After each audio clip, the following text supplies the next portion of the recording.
आदरणीय अध्यक्ष महोदय, अभी कुछ दिन पहले बीजेपी का एक बहुत बड़ा नेता मिला मेरे को। उससे काफ़ी लंबी चर्चा हुई मेरी, और उसने जो जो बातें बताई वो इतनी चौंकाने वाली थी कि आप सब सुनोगे तो रोंगटे खड़े हो जाएंगे। उसने मेरे से पूछा कि केजरीवाल जी, आपको क्या लगता है मोदी जी अडानी की इतनी मदद क्यों करते हैं? मैंने कहा दोस्त हैं दोनों, इसीलिए करते हैं। कहते बस इसलिए। कहता मोदी जी ने आज तक किसी के लिए कुछ नहीं करा, अपनी वाइफ के लिए कुछ नहीं करा, अपनी माँ के लिए कुछ नहीं करा, उनके भाई गुजरात में रहते हैं उनके लिए, किसी रिश्तेदार के लिए कुछ नहीं करा, राजनीतिक गुरु के लिए कुछ नहीं किया। वो अपने दोस्त के लिए इतना कुछ करेंगे, ऐसा कैसे हो सकता है? दोस्त पे इतने मेहरबान क्यों हैं? ऐसी भी क्या दोस्ती है? आज के ज़माने में कौन कोई भाई के लिए कुछ नहीं करता, दोस्त के लिए कौन करता है? तो मैंने कहा फिर क्या मामला है? कहते आप खुद सोचो, इतना बड़ा क्राइसिस हुआ, हिंडनबर्ग की रिपोर्ट आई, चारों तरफ थू थू हुई, पूरा क्रैश कर गया अडानी ग्रुप। मोदी जी इतने स्वार्थी आदमी हैं कि अगर केवल मामला दोस्ती तक होता तो 2 मिनट में उसको साइड करते और कहते मेरा कोई लेना देना नहीं इससे। अभी भी उसको बचाने में लगे हुए हैं। कभी एसबीआई को कह रहे हैं इसको पैसे दो, आज अखबार में आया पीएफ वालों को भी बोला इसको पैसे दो। सारी एजेंसी अभी भी उसको पूरी तरह से उसको बचाने में लगे हुए हैं। तो मैं भी अचंभे में रह गया कि मामला तो कुछ अलग ही है। क्यों ऐसा भी क्या दोस्त हो गया कि दोस्त डूब रहा है और फिर भी उसको पूरी तरह से इतना बड़ा पॉलिटिशियन है। पॉलिटिशियन के लिए तो परसेप्शन सबसे इंपॉर्टेंट होती है। कोई आसपास वाला अगर कहीं वो तो आदमी कह देता है यार मेरे से मिलना बंद कर दियो कल से, वो उसको अभी भी बचाने में लगे हुए हैं। और उसने मेरे को बताया कि मैंने कहा फिर मामला क्या है? तो कहता है जी अडानी तो केवल फ्रंट है, अडानी में सारा पैसा मोदी का लगा हुआ है। मैंने कहा ये कैसे हो सकता है? ये नहीं हो सकता।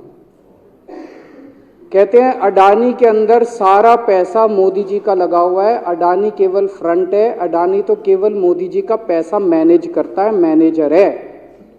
उसको 10%, 15%, 20% इतनी कमीशन मिलती है, बाकी सारा का सारा पैसा मोदी जी का लगा हुआ है। अगर कल को जांच हो गई, जेपीसी बैठ गई, ईडी की जांच हो गई, सीबीआई की जांच हो गई, तो अडानी नहीं डूबेगा, मोदी जी डूबेंगे। जिस दिन अडानी डूबा उस दिन मोदी जी डूबेंगे। मैंने कहा यार उनको पैसे की क्या जरूरत है? प्रधानमंत्री जी को, मोदी जी को, उनके ना आगे कोई ना पीछे कोई, उनको क्या पैसे की जरूरत है? तो कहता है सर पैसे की हवस होती है, लत होती है। कहता है इतने दुनिया में इतने बड़े बड़े अमीर आदमी हैं, उनको कोई अब और पैसे की थोड़ी जरूरत है, लगे पड़े हैं सारे, और पैसा और पैसा और पैसा। बोला हवस होती है। बोला जिस दिन अडानी दुनिया का सेकंड रिचेस्ट मैन बना था, अडानी दुनिया का सेकंड रिचेस्ट मैन नहीं बना था, मोदी जी दुनिया के सेकंड रिचेस्ट मैन बने थे। और अब मोदी जी का ख्वाब है, उनका सपना है कि वो दुनिया के रिचेस्ट मैन बनना चाहते हैं। प्रधानमंत्री तो बन गए, वो दुनिया के रिचेस्ट मैन बनना चाहते हैं। फिर उसने मेरे को एक एक करके, मैं बड़ा धीरे धीरे उसकी बातों पे, पहले तो मैं एकदम शॉक हो गया ये कह क्या रहा है कि अडानी के अंदर सारा पैसा मोदी जी का लगा है।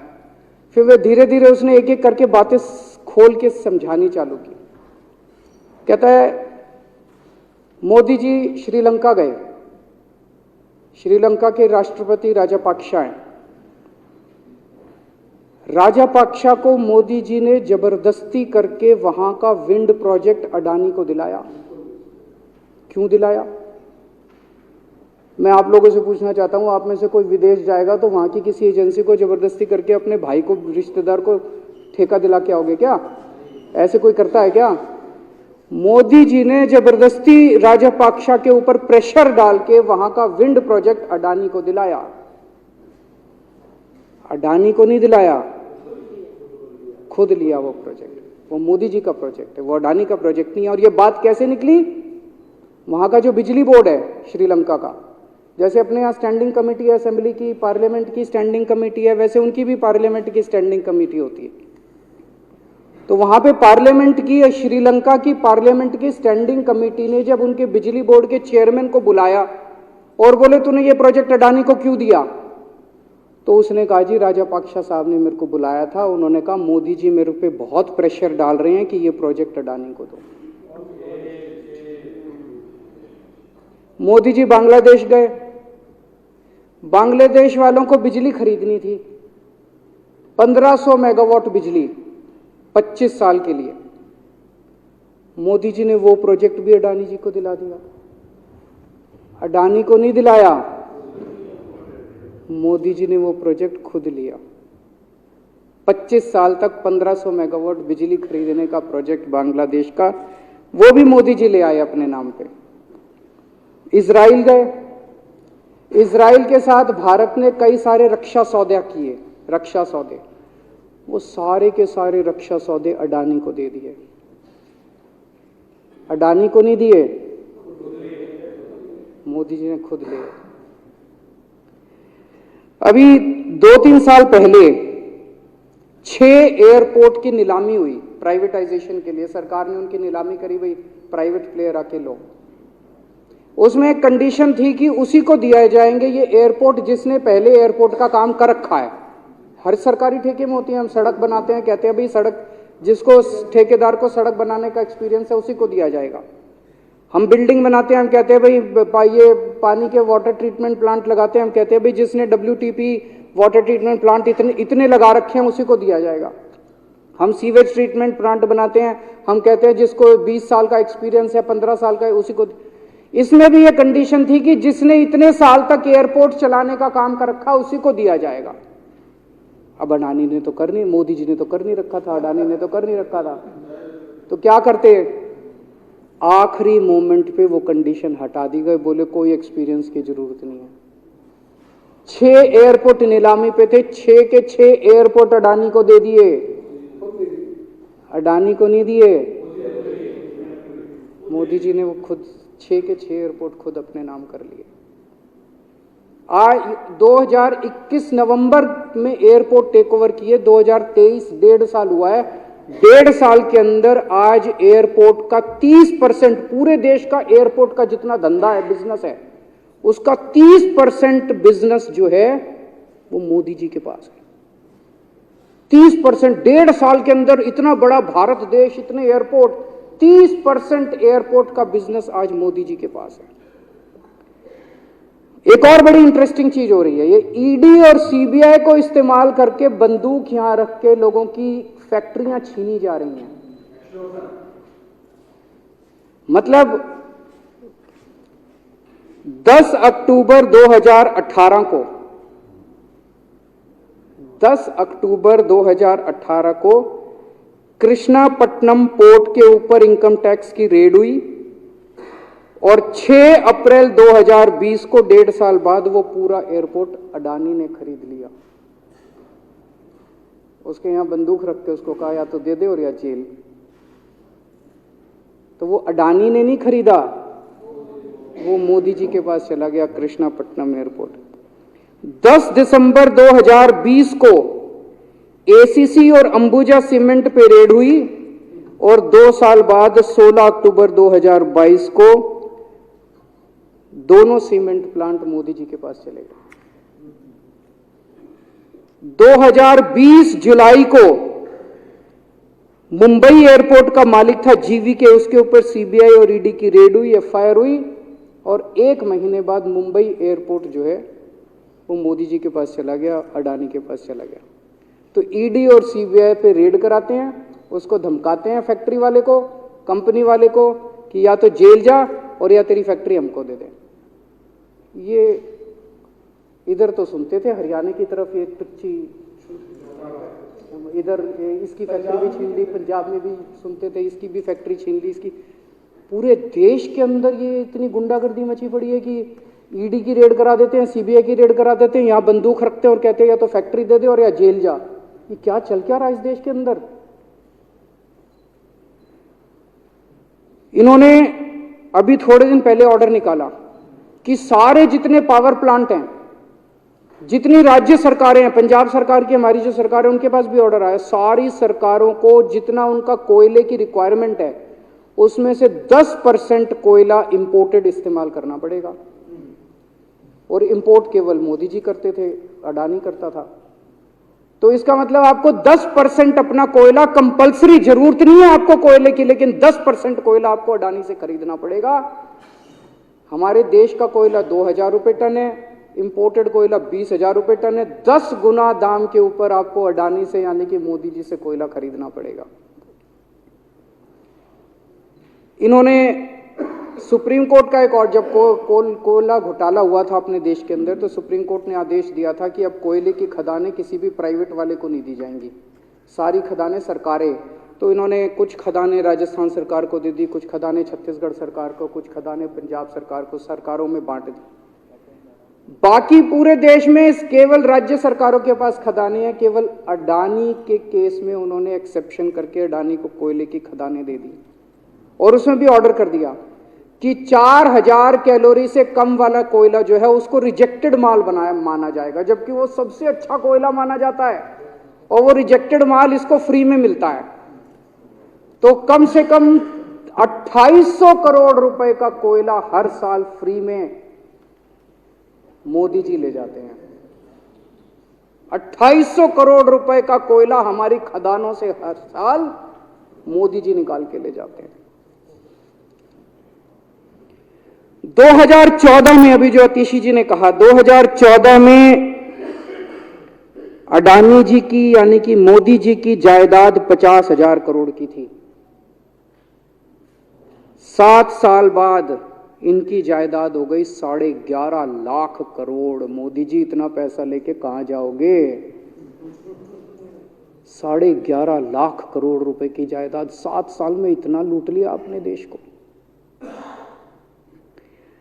2014 में 609 नंबर पे थे, अब ये सेकंड रिचेस्ट बन गए, अब रिचेस्ट बनना चाहते हैं। ये तो लेकिन कुदरत है, कुदरत तो बड़ी ताकतवर है। किसने सोचा था एक दिन हिंडनबर्ग रिपोर्ट आएगी और 24 घंटे के अंदर सारा तहस नहस हो जाएगा।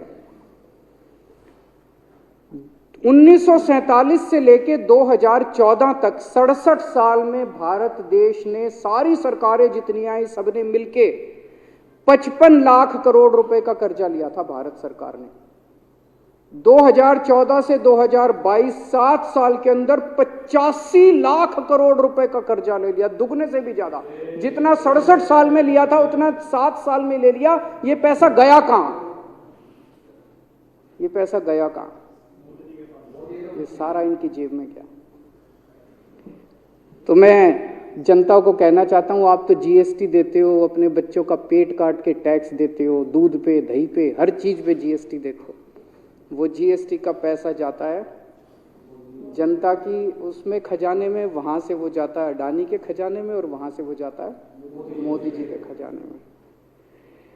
दोनों हाथों से लूट मची हुई है, पूरे देश को लूट रहे हैं प्रधानमंत्री जी, मोदी जी पूरे दोनों हाथों से लूट रहे हैं। कोयला लूट रहे हैं, एयरपोर्ट लूट रहे हैं, सड़कें लूट रहे हैं, बिजली लूट रहे हैं, पानी लूट रहे हैं, कुछ नहीं छोड़ा, सब कुछ लूट रहे हैं। जितना कांग्रेस ने 75 साल में नहीं लूटा, उससे 10 गुना इन्होंने 7 साल के अंदर, 8 साल के अंदर लूट लिया देश को। अडानी का क्या रोल है इसमें? मोदी जी कम पढ़े लिखे हैं, उनको समझ नहीं है कि करना क्या। अडानी आके बताता है पैसा यहां लगा लो, इस देश में चलते हैं, वहां की ये कंपनी खरीद लेते हैं, ईडी को और सीबीआई को इसके पीछे लगा दो। वो सारा मैनेजमेंट करता है, दिमाग उसका, पैसा मोदी जी का। उसके बदले में उसको पता नहीं 10%, 15%, 20% कितनी कमीशन मिलती है, लेकिन दिमाग सारा अडानी का है। और मेरे को ज्यादा चिंता इस बात की है अध्यक्ष महोदय प्रधानमंत्री जी कम पढ़े लिखे हैं, उनको कम समझ में आता है। लोग आके उनको कुछ ना कुछ कहीं भी जाते हैं या कोई विदेश से आता है, उसके जो भी विदेश से नेता आता है या कहीं जाते हैं तो दो ही कंडीशन होती है। एक तो उसको कहते हैं भाई गले मिल ले, तो फोटो खिंचा ले, गले मिल ले, फोटो खिंचा ले, पार्क में घूम ले, तो वो फोटो खिंचाने के लिए उसको कहा जाता है भाई फोटो खिंचा ले, फोटो खिंचाने के लिए। और दूसरा उसको कहा जाता है भाई अडानी को ये ठेका दे दे, अडानी को ये ठेका दे दे। और कोई किसी कईयों को कहते हैं तारीफ कर दे, कोई आके कुछ नेता आके कहते हैं ना मोदी जी तो दुनिया के सबसे लोकप्रिय नेता है। उसने क्या लेना देना मोदी जी दुनिया के सबसे लोकप्रिय, वो आके क्यों कह रहा है? बदले में वो देश, ये जो गोरे हैं ना, बहुत चतुर हैं, बहुत चालाक हैं। ये ऐसे इतने भोले वाले नहीं है कि यहाँ पे आए और कह गए मोदी जी दुनिया के, वो पता नहीं किस किस चीज पे साइन करा के ले जाते हैं, पता ही नहीं चलता बदले में क्या साइन करा के ले जाते हैं। यही हुआ था 17वीं 18वीं सदी के अंदर हमारे देश में। वो ईस्ट इंडिया कंपनी वाले आते थे, उस टाइम के हमारे राजे महाराजे भी ऐसे ही अनपढ़ होते थे, उनको कुछ अकल होती नहीं थी। उनके राज्य, उनके दरबार में आते थे, उनकी तारीफ करते थे, खूब तारीफ करते थे, और पता नहीं किस किस चीज पे साइन करा के ले गए। 100 साल के अंदर पूरा देश अंग्रेजों ने कब्जा कर लिया। वही हाल अब हो रहा अपने देश का कि हमारे कम पढ़े लिखे प्रधानमंत्री हैं, पैसे की हवस है, और मतलब जो भी आता है 2 लाइन उनके उसमें बोल दे, गले मिल ले, पार्क में घूम ले, अडानी को 2 कंपनियों का ठेका दे दे, बदले में पता नहीं देश का क्या क्या बेच दिया इन लोगों ने। बहुत चिंता है हम लोगों को देश की इस वक्त, जिस दौर से देश गुजर रहा है। मुझे लगता है कि आज़ादी के बाद से सबसे भ्रष्ट प्रधानमंत्री अगर कोई हुए हैं जिन्होंने देश को इतना लूटा है, तो वो आज मौजूदा प्रधानमंत्री हैं। और उसके ऊपर कम पढ़े लिखे हैं, उनको कुछ पता नहीं, कोई कुछ भी उनसे साइन करा के ले जाता है, किसी को कुछ पता नहीं चलता।